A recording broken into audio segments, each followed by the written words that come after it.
The film begins in Bangkok, immersing viewers in the city's vibrant nightlife. Inside a popular nightclub, a group of men engages in suspicious dealings with several women. Outside, Dee observes the club's entrance while enjoying some local street food. After a while, the men exit the club and have a brief conversation with three women nearby.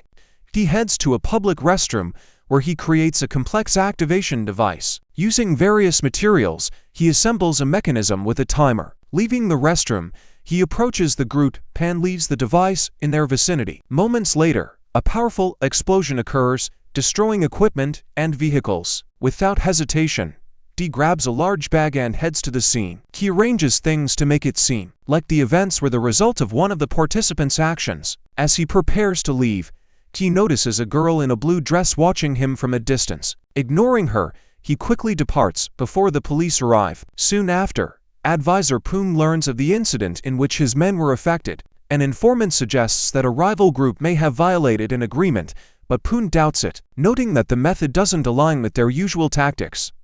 Meanwhile, Dee meets with the local man who hired him and receives $60,000 in cash, $10.00 for each of the 6 tasks.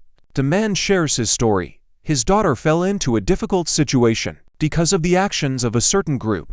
Heartbroken and determined, he asks Dee for help in eliminating the threat that ruined his family. He shows Dee a photo of his daughter, which further strengthens his resolve. The scene shifts to another nightclub, where an Englishman named Jimmy demonstrates his skill and unique talents before a small crowd. His performance is interrupted when a subordinate informs him that someone is looking for him outside. Sensing tension, Jimmy exits, sees Dee, and quickly decides to leave. Puffing on a cigar, possibly for confidence or focus, Jimmy sprints through the crowded streets. Dee, a strong and athletic bald man, calls out, "Englishman, why are you running?" The chase intensifies, weaving through the city's alleys and bustling streets, inadvertently involving unsuspecting bystanders. Despite his persistence, Dee repeatedly assures Jimmy that he just wants to talk. The tension builds as their pursuit grows increasingly intense, showcasing the chaotic energy of Bangkok's urban landscape. Dee finally catches up to Jimmy, exchanging a few quick words that leave the Englishman subdued and willing to listen. It's clear they know each other well, but Jimmy, a bit shaken, admits he thought Dee was there to confront him. "How could you think that about me?" Dee asks, a bit surprised. "They always send someone," Jimmy replies.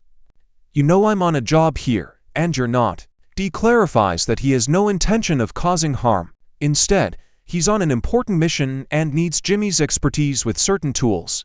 "Oh, come on," Jimmy exclaims, brushing himself off. "Do you even realize this is Versace?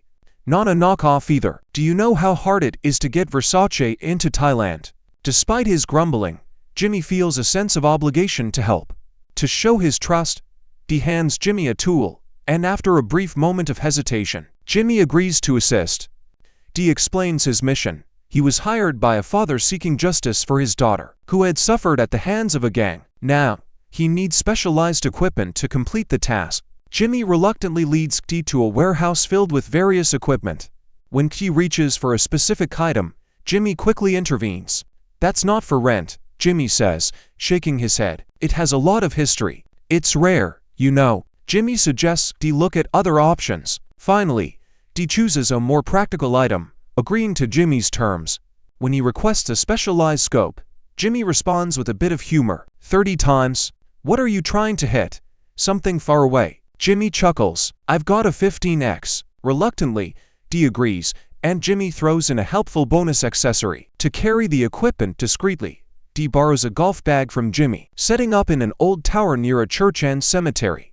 Dee carefully hides his gear and begins his observation of the gang's location. He intentionally leaves a small mechanism in place to act as a makeshift alarm if anyone approaches. During a quiet dinner, Dee watches a peaceful ceremony in a nearby temple. Suddenly, the girl in the blue dress, whom he noticed during his earlier mission, appears behind him.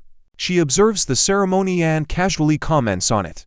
Startled but curious, Dee turns and asks why she's been following him. The girl introduces herself as May, claiming she was drawn by the sound of the ceremony and happened to find him. However, she insists their meeting is no coincidence. Her calm demeanor and mysterious words leave Dee uncertain, but intrigued. Dee listens as May insists their encounter is fate. Observing her movements, he grows cautious of her unpredictability and ties her to a pole. He checks his makeshift alarm system on the floorboard, but finds it undisturbed, leaving him curious about how she approached him so quietly. The next day, May seems more distressed and pleads with Dee to untie her, promising to cooperate.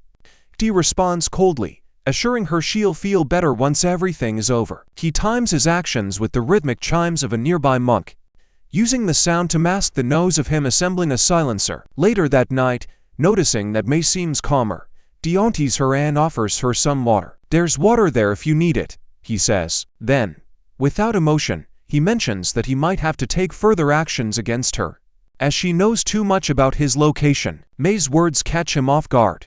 "You're here because it's my time." She speaks cryptically, which intrigues Dee. He ties her arms again but asks her to keep watch over the club while he rests. To his surprise, May guesses his plan accurately. "That's not their club," she observes. "But they'll come anyway, because you've made it seem like someone from their group was responsible." At first, May refuses to help, knowing Dee intends to eliminate certain individuals. However, he persuades her that the action is justified.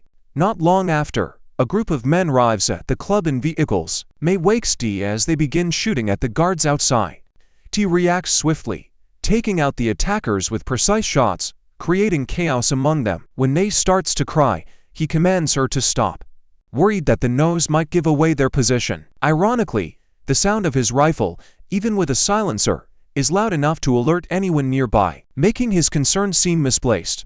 Despite this, Dee's sharpshooting skills turn the situation in their favor. He targets drivers, preventing the gang from escaping and immobilizing their vehicles. After an intense exchange, only a few attackers manage to get away. The following day, the leader of the gang, Big Boss Curtie, is engaged in his usual routine, performing a painful ritual, when one of his henchmen interrupts with urgent news. The henchman informs him of the failed mission and mentions the presence of a skilled shooter. Before Curtie can respond, his advisor points out that the gang doesn't typically use such tactics, raising suspicions that someone else might be behind the conflict. Meanwhile, Dee pressures May to reveal another location where people are being taken. When May hesitates, he resorts to intimidation by pointing a rifle at a monk and threatening to take action unless she cooperates. With no other choice, May reluctantly leads Dee to a scrapyard, where she shows him the remains of a girl named Mei Ying, who had disappeared a few days earlier. This revelation, however, isn't what Dee was expecting. "You misunderstood me," he says coldly. "I want to know where else they kept you." Realizing his intent, May then takes him to a heavily guarded mansion, protected by a private security team. Dee assesses the scene and mutters, "Well, I didn't think there'd be so many of them or that they'd be this organized." Later that evening, Dee receives another payout after completing a mission in a nightclub. During the exchange, he suddenly becomes angry and strikes a man's hand, shouting the name of the criminal group he's now involved with. This organization, known for its ruthless and illegal operations, has a reputation for dealing harshly with its enemies. Dee is frustrated by the lack of warning about the group's dangerous nature. "Hey, listen, I'm sorry to have gotten you involved in this," the terrifying man stammers. "But we can walk away from this, right?" Dee remains firm. "You're out when it's done, not before." As he leaves the hotel room, he unexpectedly runs into May, who was supposed to be waiting for him downstairs. Meanwhile, Big Boss Curtie and his team arrive at a nightclub, not to escalate tensions, but to make peace with a rival group. They bring a white elephant as a symbol of reconciliation. Dee observes the situation from a distance, skeptical of the elephant's sudden appearance. "Do you think it's painted?" he asks. May assures him it's natural and shares a story about Buddha's mother, who dreamed of a white elephant offering her a lotus flower just before Buddha's birth. For reasons he doesn't fully understand, Dee decides not to take any action this time. On the journey home, Mr. Boone advises Boss Curtie to consider passing leadership to his son. However, the boss hesitates, uncertain about his son's ability due to his frequent absences, torn between loyalty to his son and trust in his advisor. The boss leans toward handing control to his advisor, who has proven to be a more reliable and capable candidate for leadership. Yet Boone humbly admits that he doesn't feel ready to lead, and expresses his willingness to serve as an advisor to the boss's son, once the leadership is passed on. The next day, C barges into Jimmy's office, taking down his guards with ease. He finds Jimmy in the middle of a calm activity and interrupts him abruptly. "Get out, no. Not you," Jimmy protests. C responds firmly, explaining that he's already taken down several members of the gang who allowed him to trade weapons in the city. Jimmy, fearing for his life, admits he didn't know who he was up against. He worries that if Boone discovers C is using high-powered weapons for these missions, it could mean his death. C acknowledges that the man who hired him broke their agreement, but he's determined to complete the job. He demands more advanced weaponry to carry out his task. At first, Jimmy hesitates, but is reminded of an outstanding favor. "You owe me another one," C insists. Reluctantly, Jimmy agrees to help and takes C to a secret warehouse hidden on a boat. Showcasing an impressive arsenal, C remains unimpressed until Jimmy presents the Barrett M82, the largest caliber weapon in his collection. Jimmy then asks C to strike him, so he can claim to the gang that he was robbed. C agrees, breaking Jimmy's nose and staining his shirt with blood. C returns to the tower, only to find that May has mysteriously disappeared. He checks his belongings, finding everything untouched. In a hurry, he searches for her and is startled when she appears from behind, teasing him. "Your nerves are getting soft," she remarks. She explains she had joined the monks for prayer.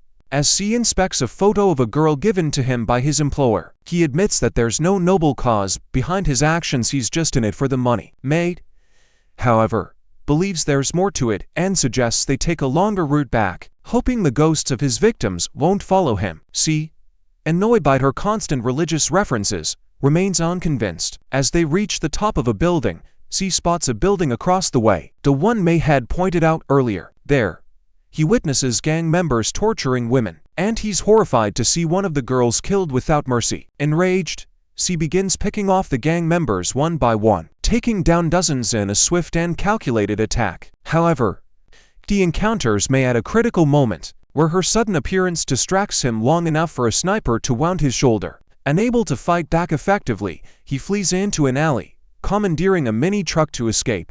On a quiet road, he discovers May among several girls in the truck's back, some injured. Despite his urging, many hesitate to leave, fearing consequences. May explains that they feel compelled to return due to their dire situation. Seeking safety, May guides Key to a temple, where monks treat his wounds. Along the way, she shares her mission to stop the violence, believing it could halt the retaliation. Meanwhile, Boone, the gang's advisor, reprimands his team for failing to eliminate D and begins investigating his survival. D continues to outmaneuver his enemies. Observing thugs tailing Jimmy, he intervenes and confronts him at a nightclub. Using an iPhone taken during a skirmish, he intimidates Jimmy into supplying additional weapons, hinting at a larger plan. With new resources in hand, D prepares for the next phase. Determined to dismantle the dangerous network threatening innocent lives, D returns as Bosa tries to negotiate, explaining the girls are sold to settle debts, but D stays focused on his mission. After threatening Jimmy again, Jimmy reveals D's involvement to the boss, removing his leverage. Desperate, D forces Jimmy to supply him with more weapons. D modifies his shotgun and learns from May that his employer isn't who he seems. Curious, he skips a planned meeting to follow the employer to a brothel. There, he discovers the employer is actually the boss. After a fierce firefight, D confronts him, demanding answers. The man offers double payment if D eliminates Advisor Boone, citing the boss's poor health.